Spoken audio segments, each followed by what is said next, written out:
ಹಾಡಹಗಲೇ ಯುವತಿಯ ಮೇಲೆ ಮಾರಣಾಂತಿಕ ಹಲ್ಲೆ. ಕೆಲಸಕ್ಕೆ ಹೋಗುತ್ತಿದ್ದಾಗ ಚಾಕುವಿನಿಂದ ಇರಿದ ಕಿಡಿಗೇಡಿ.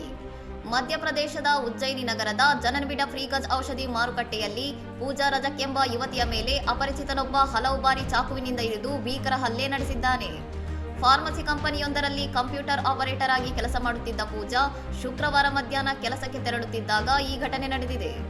ಆರೋಪಿಯು ಮೊದಲು ಆಕೆಯೊಂದಿಗೆ ಮಾತನಾಡಿದ ನಂತರ ಏಕಾಏಕಿ ಚಾಕುವಿನಿಂದ ಹಲ್ಲೆ ನಡೆಸಿ ಪರಾರಿಯಾಗಿದ್ದಾನೆ. ಹೊಟ್ಟೆ, ಕುತ್ತಿಗೆ ಮತ್ತು ತೋಳುಗಳ ಮೇಲೆ ಗಂಭೀರವಾಗಿ ಗಾಯಗೊಂಡಿರುವ ಪೂಜಾಳನ್ನು ಸ್ಥಳೀಯರು ಕೂಡಲೇ ಚರಕ್ ಆಸ್ಪತ್ರೆಗೆ ದಾಖಲಿಸಿದ್ದು ಸದ್ಯ ಆಕೆ ಚಿಕಿತ್ಸೆ ಪಡೆಯುತ್ತಿದ್ದಾಳೆ. ಆರೋಪಿಯನ್ನು ಸುನಿಲ್ ಜರೋಲಿಯಾ ಎಂದು ಗುರುತಿಸಲಾಗಿದ್ದು, ಈತ ಕಳೆದ 4-5 ದಿನಗಳಿಂದ ಯುವತಿಗೆ ನಿರಂತರವಾಗಿ ಕಿರುಕುಳ ನೀಡುತ್ತಿದ್ದನು ಎಂಬುದು ತನಿಖೆಯಿಂದ ತಿಳಿದುಬಂದಿದೆ.